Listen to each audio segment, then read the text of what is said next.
Let's make a window star. These are really fun to hang in a window because of all of the layers of folded paper.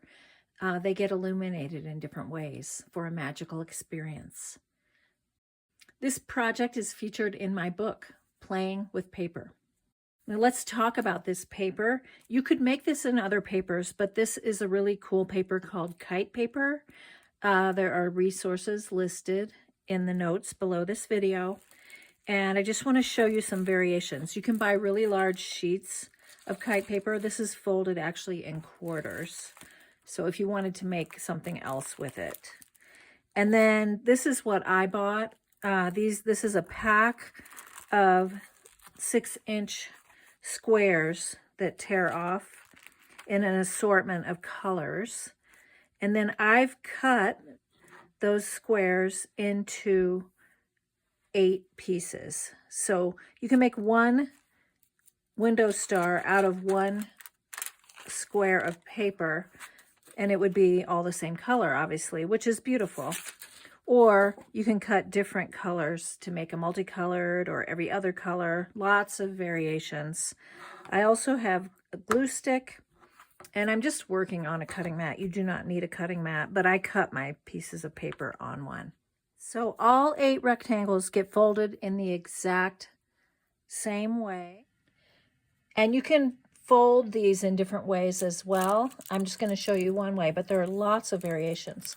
So I'm going to take the rectangle, I'm going to fold it in half, lining up my edges as best I can. This is a slippery paper. And I'm going to open that back up, and I'm going to fold 2 corners in to that center line. This is kind of like a paper airplane fold. And then I'm going to go again one more time, fold what I already folded into the center line again, just to get a little smaller and create a few more layers. And this paper is fairly thin, so it folds really well. So just like that. And then on the other end, I'm just going to fold one time into that center fold.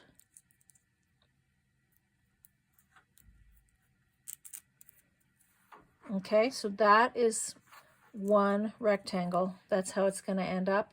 And then I'll do the same thing with all 8 pieces. Now here are all my folded pieces, and this is totally optional, but these little pieces tend to puff out a little bit. So sometimes I go in and just put a little dab of glue stick to flatten them. But that is optional. You see, it just lies a little bit flatter if you glue it. So I did spend a couple minutes gluing all of them, and I have them all oriented facing up the same way. Don't flip any of them over. And now what we're going to do is we're going to bring these into the round, and I'm going to take one of these and connect the ends that I only folded once, so the larger ends, not the pointy ends, and I'm going to overlap this. It's hard to say in words what I'm going to do, but I'm going to overlap this onto here, lining up with the center fold. So I'm going to put a little bit of glue here and line that up.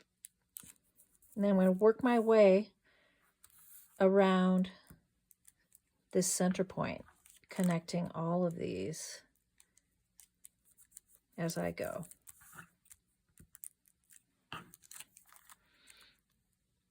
And I really find glue stick to be pretty quick and easy. Now you could think you're done at this point because I filled in all this space, right? But I'm missing one here. And so this, I'm going to tuck this over and glue this on top here.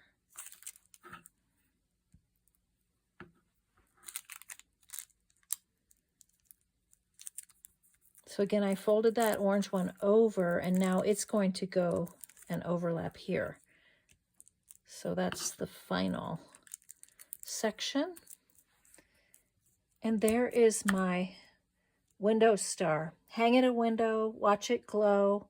If you make one of these, I hope you'll have fun making it in community with someone else, sharing it, gifting it, and share on Instagram and tag me at Helen Hiebert.